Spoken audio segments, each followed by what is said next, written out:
Guys of a Certain Age is brought to you by no one. Absolutely no one. Except these dudes walking down memory lane. Now let's head to the studio to see what they misremember next. It's the podcast that's more fun than a college football coaching search. It's Guys of a Certain Age.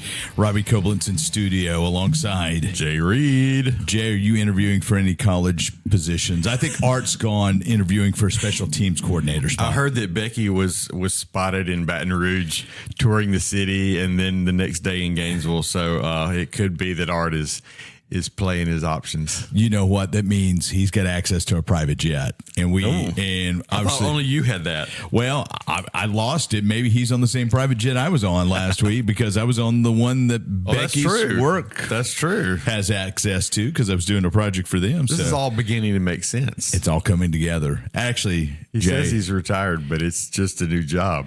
Jay, Art and I've got some news for you. We're taking our talents to now. First, we would have to have talents to take them somewhere. I wasn't going to say that. I'm glad you just did that to yourself. Yeah. You know, my favorite college football coaching story involves Tommy Tuberville, and there's two of them. There's one, his famous when he was at the school up north. You know, I'm going to leave here in a pine box, and he absconds to Auburn, and then no pine anywhere near him. No. But then he was head coach at Texas Tech, and in the middle of a dinner, they were out to eat. Boosters, recruits. I guess it couldn't have been that both of them at that point. I think it was high money dollar people. He gets a phone call. He leaves. And he never comes back because he had got notification he got the job at Cincinnati. So he leaves in the middle of a meal and never says anything. So such as, why couldn't we now he represents Alabama, the fine senator from Alabama. Why couldn't we be college coaches? I don't know. Do you get paid millions of dollars not to coach or to coach? It is... It's mind-boggling. It boggles the mind, confuses the senses, not unlike this podcast. So let's jump into some Geeks of the Week. Who would like to go first? Wait, Jay. I guess me today. Why don't you go first, Jay? I feel like I'm a symbolic second, though. We should just have like a moment of silence as if Art were presenting a geek and then go on. No, he's eating turkey right now. Well, that's right. He's at a potluck. That's one of my favorite. He turned us down for dressing and cranberry sauce, and yeah. I think he kind of invited us. We just didn't take him up on it. Yeah, no, we did not. So, all right. So yes, bad news for toy collectors. The Funko company is in trouble. Really? Yeah, they're not like out of business. They're not declaring bankruptcy. We're not to that point yet, but I don't know why you do this or what it means, but they made some sort of filing with the SEC, not the Southeastern Conference, but the Securities and Exchange Commission. I think is what that means. It is saying that they're not on firm footing. Basically, if they don't get an infusion of cash or if things don't turn around, over the next year, that they're probably done.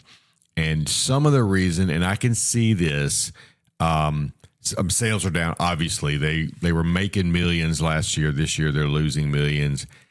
And one of the things that was listed was saturation of the market. And I was reading through the articles. I think it was on Yahoo Finance or Geek Mind or Geek Spin maybe. And I've seen this, and I'm into it. I'm into it a little bit. I have a Funko Pop of myself that my kids gave me one Father's Day. Me in black scrubs and all this, and I love it. And last Christmas, actually after Christmas, I picked up on the Funko Bitty Pop Rudolph series from the Rudolph the Red-Nosed Reindeer TV show, which I love and have a lot of other collectibles from. So I've been collecting through that. I'm still looking for a few rare ones, but anyway. And then just this week I was in a local store, Marshall's, and they had like pretty much the entire Funko Bitty Pop Batman set, which I'm thinking about going back and getting. But like me, the reason I didn't get the Batman set, and this is what they brought up in the article, is because toy collectors only have so much space. And Funko is kind of just blown up. I mean, you can get any geek-related or superhero or, pop culture TV show or movie is going to have a set of Funko Pops. And sometimes in different variations. Like you can get the Batman character or, action figures in different uniforms and colors and all this stuff. Same thing with the Funko Pops.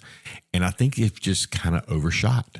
Yeah. And people are just kind of weary of it or have too many and can't really afford to do one more. Or their wife says, that's it. We're not devoting another room to Funko Pop. It's just personal expectations. I'm avoiding that. Yeah. I'm trying to avoid that. Well, and the other thing is, I will say, my wife, when I told her about the Batman stuff, she said, well, you got it, right? And and they're tiny. They would fit in the size of a book. But anyway. But, it used to be Funko Pops you could only get at select retailers. Now you can get them everywhere. And in a lot of overstock kind of places. Like Marshalls, they get stuff that other people have not. It's all purchased. Second run or, overstock or whatnot. So they grew and, they were a novelty. They were kind of cool. I've got a handful of Funko Pops, but I don't see a compelling need to go buy anything new. Yeah. It's not something that like the little ones that I've collected, the Rudolphs. The way that worked, there was 12 regular figures. They were easy to get. And then there's 4 like mystery figures. And I've got one of those and the other 3, like you go to eBay now. And if you can find it at all, like Sam the Snowman is one of them. If you can find them at all, it's $50 for that one little tiny thing that was, about the size of your thumb. Yeah. And so I'm struggling with that. Yeah. I really want to finish it because I'm a completer. Yeah, but I don't know if I want. I prefer the phrase completionist. Completionist, I like that. It sounds more sophisticated. Okay, yeah, completer. I'm a completer. Sounds like I'm running for Senate in the state of Alabama. Well, that would be a non-completer. That's non-complete this job contract. Yeah, there you go. Now I think he completed the contract or the terms thereof. They just involved more money changing hands from one place to the other. So, but anyway, yeah. So anyway, I'm not. I'm kind of neutral about how I feel about it. If they were to go out of business, I wouldn't, but I wouldn't cry, but I am more into the bitty pops now. And I guess probably because it takes less space. Yeah. It's not eating my toy closet alive. It's unbelievable. You've got a toy closet, but that's okay. It's just my closet is just half full of toys. I have an old technology closet, so I've got the original iPhone squirreled away somewhere that no longer works or anything like that. Well, we both have Melissa and I both have closets of equal size, and hers is full of she got purses and shoes, and I've got toys. I've got more shoes than Bonnie does. I need to get rid of some shoes. Oh yeah, it's pretty bad. So, but anyway, That's it. Were you a completionist with your geeks? Yes, I'm.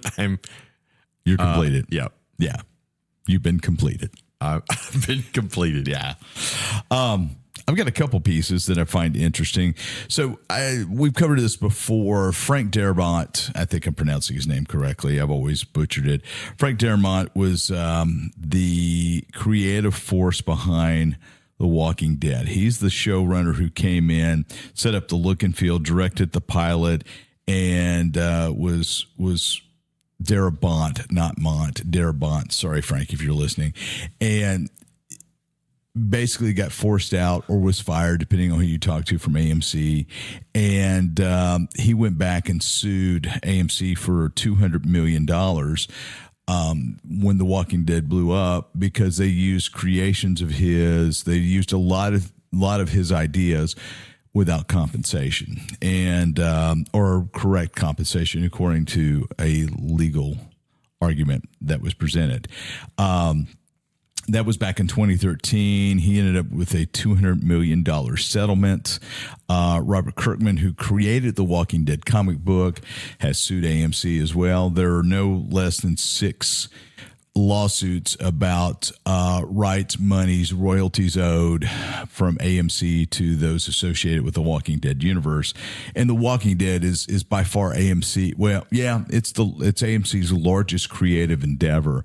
You had Better Call Saul and Breaking Bad, but you've got The Walking Dead, Fear the Walking Dead. You've got a New York spinoff. You've got a Carol spinoff. You've got all these spinoffs of the Walking Dead universe. And so there is another Walking Dead lawsuit against AMC, this time for Fear the Walking Dead. Dave Erickson, who was the showrunner and creative on that original 3-season run of Fear the Walking Dead, has sued AMC because of some questionable accounting, not practices, but reporting. So according to AMC, they've lost $49 million, I think was the figure I saw on those first 3 seasons, or whatever is named in the lawsuit for The Walking Dead. No, I'm sorry. I apologize. The show has claimed it has $185 million deficit. So the show lost money, but $49 million have been paid to other people, according to the complaint, the legal argument from who waged this. Come on, I just had this a second ago. Dave Erickson. So he wants his piece of the pie. And a lot of times, creative contracts in Hollywood accounting is one of the most nebulous creatures out there, because not only do you have production costs, you also have back end royalties, you've got marketing costs and whatnot, and you can almost, I'm not saying this happens, you can almost manipulate the books for the P&L to make it say almost anything. And so Mr. Erickson doesn't believe AMC's accounting is correct, and he wants his rightful percentage. He thinks the show has made a profit, is what I'm assuming based upon what I'm reading here. He's assuming the show has made a profit that they have been able to write off in different ways, and he wants his money. That. He was the showrunner? Yeah, showrunner for Fear the Walking Dead, the spinoff that took place on the West Coast. So, but I mean, this is, I believe, the 7th lawsuit over royalty splits in creative monies owed. And at some point, you just got to think, okay, what is a copycat? And then what is actual? So I just found that. So you and Art, I didn't ever watch Walking Dead. I watched Art and I. We bailed out on the Walking Dead about the same time when Glenn was killed. I think that was season 7. It was just incredibly brutal. It's like, nah, I'm out. And then I watched the first season of Fear the Walking Dead, but I really had kind of Walking Dead fatigue at that point. I was Walking Deaded out. So, and I haven't kept up with anything else since. I watched. Well, you know me. I'm not a zombie person. Yeah, so yeah. Never was of interest to me. The thing with The Walking Dead was the societal de-evolution and just how it was Apocalyptic. Thank you, that word. And it was that to me was fascinating. So, but yeah. Okay. Something else I came across I thought was pretty. You say R.I.P. the dead, R.I.P. the Walking Dead? No, because it's still going, man. Going. And I'd be curious what their ad sales were like and what their viewership numbers were like. But anyway, so we've talked about this before as well. HBO Max. Well, HBO is up for sale. So the entire HBO Max Discovery conglomerate, there was a discussion a year or so ago that they were going to spin off the linear TV stuff and the movie studios kind of back to where they were because it was Discovery and then HBO Max, Warner Brothers HBO Max. Now the whole thing's up for sale. Paramount's interested. But the most interesting buyer, I think, out there that's been rumored is Netflix.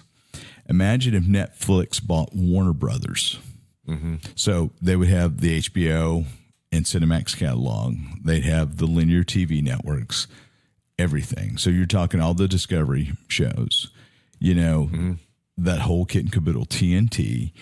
And one of the promises they have made is that if they happened to pull this off, they would keep the theatrical release schedule for Warner Brothers movies. So because we all know Netflix will maybe throw something in theaters for 2 weeks to get it Oscar qualified and then claw it back and just, push it on the app. So if Netflix acquires Warner Brothers, HBO Max, Discovery, whatever version that they get, they said they will still honor theatrical releases and not change that part of the business. So when you say Warner Brothers, we're not talking about just the streaming part of Everything. HBO Max, the whole studio. Everything.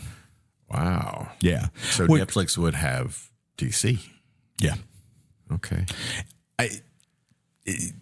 Can they get them enough venture equity capital financing partners to pull that off? Because I don't think it could be a stock deal.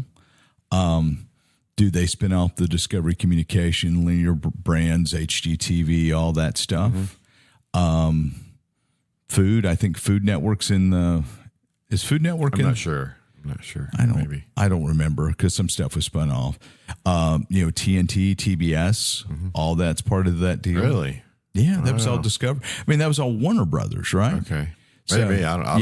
Yeah. So, man, That would be so big, and Netflix would be so big. I'd be curious to know if it happened, would like everything go on Netflix at that point, or would they continue to have a separate streamer like, Netflix Plus? would you have the HBO Max app, which right now on the HBO Max app, you can get live television. Well, because remember there was a Discovery Plus app that they mothballed and they rolled all that content into the HBO Max app, which was Max. Now it's back to HBO Max. It's not unlike what Disney Plus is slowly doing with Hulu. All that Hulu content, because Disney owns Hulu outright, all that Hulu content is going to end up migrating over to Disney Plus. And I would imagine, I mean, this is just me talking, but you'll have a Disney Plus app that is ESPN Ultimate, Hulu, everything under one app.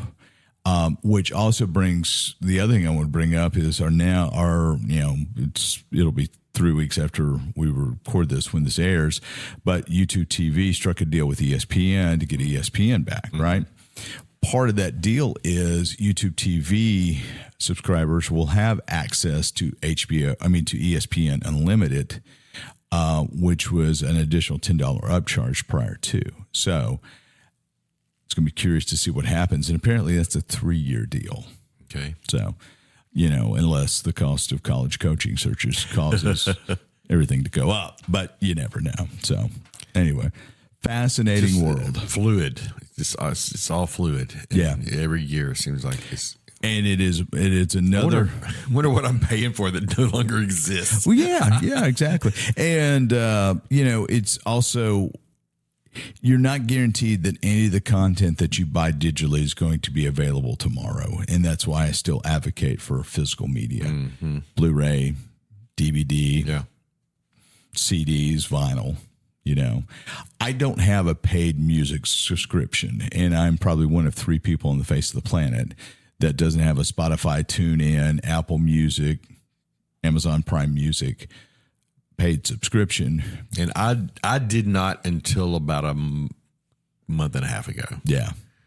And I was going to talk about that in the next segment just a bit. But well, hey, it's time to wrap up first segment. We're going to talk Christmassy things up next. Ho, ho, ho, and a bottle of rum. Oh, wait, that's wrong. Holiday, right? Yeah, Christmas, ho, ho, ho, and a bottle of rum. That would be Pirates Day. that's Pirates Day. Yeah, ho, ho. Yo, ho, ho. Unless it's a Christmas pirate. Arg, matey. So we're going to talk a little Christmassy thing. And as this airs, we should be in the middle of Christmas season. So, or at the front end. So a couple questions for you before we jump into Christmas music. Out of the 6 holidays that we kind of celebrate through the year that are commonly celebrated, and I look at it as Memorial Day, 4th of July, Labor Day, Halloween, Thanksgiving, and Christmas, or 7, the opening weekend of March Madness. Where does Christmas fall on that list for you as far as favorite holiday? Probably the top. Because the first 3 that you mentioned for me, Labor, Memorial, 4th of July, those are basically days off or half days off. I celebrate the day off. I don't really have a lot of, buying otherwise. I mean, love that we're a free country, and I love, the veterans and all that. But you know what? You should celebrate Memorial Day every year. What? Because that's my birthday. That's my birthday week. So okay. the country celebrates me Memorial Day weekend. Okay. Well, I'll revise my answer. Yeah. But I mean, in Halloween, since I don't have young kids around, like this year we went to a football game on Halloween night and really didn't have any part of it except for a few stray kids who got there early before I could get out of the house and not be seen. All right, get to wait for me. We enjoy kiddies. that, but it was not a big deal to miss it. Thanksgiving, I really enjoy. But again, it's kind of, a couple of days mostly. Christmas is a season. Yes. And so I think that ranks at the top, even though it can be very stressful. There's just so many memories built in that. So when does Christmas season start for you? When's an acceptable start time for Christmas season? For me, really, like the day after Thanksgiving. Okay. So that's your demarcation line. Yeah. Unlike Walmart or Lowe's who are putting out Christmas ornaments. 2 weeks ago, as we air, I mean, we're talking pre-Thanksgiving. This will air after, and our the pharmacy I work in has a gift shop, and we had Christmas open house like 2 weeks ago. And your sister pharmacy in Eupora had a real big open house a couple of nights ago. Yeah. Go to WTVA News and watch that. So, hello, Dad. So Dave, what about you? Kind of the same sort of thing. To me, I mean, I like Thanksgiving. Christmas is more, we shut the office down for a week at Christmas, so I get a more unplugged, relaxed time, which is fun. And it does seem like you say it's more of a season than a holiday because you start to do Christmas party and Christmas-ish things early December. For us, it's you get through Thanksgiving. We are horrible at getting a tree up in a timely manner, and I'm hoping that we can get a tree up the day or two after Thanksgiving. Of course, the boys are involved in football game the day after Thanksgiving, and football is really kind of Mississippi State football, and the boys' involvement in that has really shaped our holiday season. Whether it's a bowl game, egg bowl, what have you.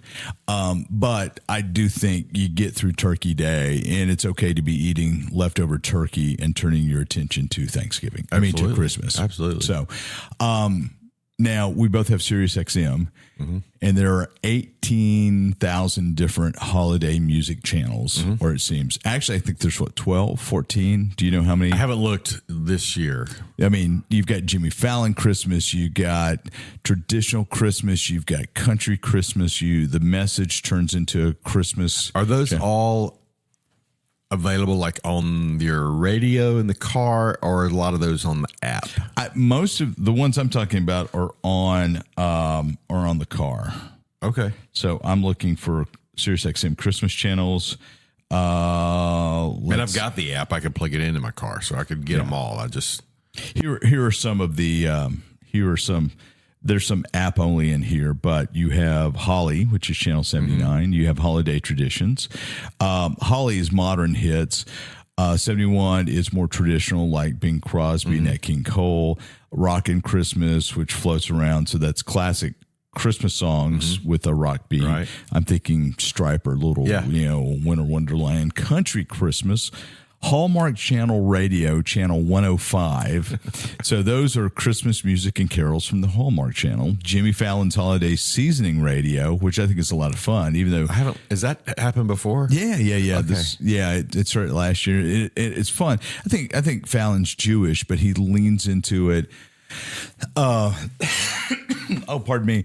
He leans into the holiday spirit. So Christmas, Hanukkah, it's just a lot of fun. I kind of like Jimmy Fallon. Have you ever listened to the Hanukkah radio channel? No. That is fun. I bet. A lot of songs about dreidels. Yeah. Holiday Pops, Smokey's Holiday Soul Town, which I'm assuming is Robinson. Yeah, that's an app only, but it's also on channel 612. Some tuners can go high like that.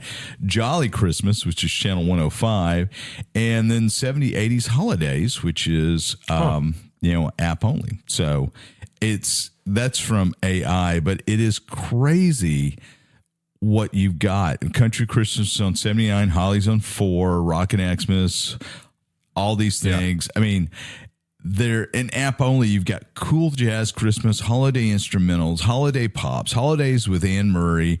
Oh, wow. Throwback. Jingle Jams, Jolly Christmas, Kids Christmas, Mannheim Steamroller Channel, which that will promote up from app only to radio. Navidad, which is Latin holiday music. You've got Noel Incontorable. I have no idea what that is. Real Jazz, Holiday, Smokies Holiday, Soul Town, Trans-Siberian Orchestra Radio, which I know has popped up too. Okay. So, yeah, tons of music. And that is great for me. Okay. That's perfect for me because I am someone who I like the variety of music. I don't like to listen to the same thing all the time. I'll get in a groove and maybe listen to Ben Rector for a while and then Switchfoot for a while and then, Megan Trainor for a while even. I mean, I'll phase from phase to phase. But when it comes to Christmas, pretty much we're playing it at work. And we have Pandora at work, so we'll play the radio, whatever Christmas somebody chooses. But a couple of years ago, I think it was one of the, similar to the Sirius, was some sort of like metal Christmas or something like that, this rocking Christmas. And it was so fun to listen to for a little while. Not everybody got into it like I do, and that's what I run into at work is my taste doesn't run the same as everybody else's. No, I would imagine it doesn't. But I like the variety, and I'll flip around those channels. And I think what I like about I got Spotify Premium a few months ago, and one of the things I love about that is that I don't have to depend on Ben Rector radio anymore to listen to that, and I get a few of his songs, and then it starts playing other people. I like it, but now I can go to an album and listen. So like last year, I don't know if you're familiar with Chapel Hart. Yes, it's a group of girls from Poplarville, Mississippi. Yeah. So should have won American's Got Talent, something like that. Yeah, they should have won. Yeah, they were amazing. They're great. Yeah, their follow up. Their follow up to Jolene. Mm-hmm. They did a follow up song to Dolly Parton's Jolene. You can have him, Jolene. Yeah, something like that. It was great. Anyway. So they have a Christmas album, and what they did was more or less. I think some of the songs it's just them, but most of them are collabs with other big country stars. And I tried to listen to it last year without a premium music, and I'd get one song and then it would go to something else. So this year I can listen to that. I can go to Ben Rector because I've been really into him this year and listen to his holiday album straight through. So I'm looking forward to some of that this year with my Spotify. But at work, in the car, having those different radio channels all Christmas. And that helps me not get tired of it because I like the spirit of it. I don't get weary of it during the season, but come December 26th, we'll still be at quote Christmas, with family at that point. And our kids don't come until, a few days after that. So we'll be doing Christmas for a while after Christmas Day. But when do you take your tree down? Well, this year we're debating whether or not to even put it up because most of our Christmas is going to be well after. For us, it's not a certain time. Yeah. I'd like to have it down by New Year's, but that doesn't usually happen because lately our kids have been there on New Year's and we like to have everything still up. So if we put it up, then it'll probably be up afterwards. And it comes down a lot slower than it goes up. Yeah. Yeah. For me, Christmas music is a lot like eggnog. I'll get a quart, enjoy it on the front end, then never finish it and pour it down the drain. And that's how I feel about Christmas. See, that corresponds with me because I like eggnog all the way through. You do. You're an eggnog aficionado. A completionist. That's right. You complete the quart of eggnog. So, I enjoy it. I do get tired of it. And I kind of limit myself to probably the second week in December listening to Christmas music. I might pull Holly up and program it, but I kind of just skip. And what do you like?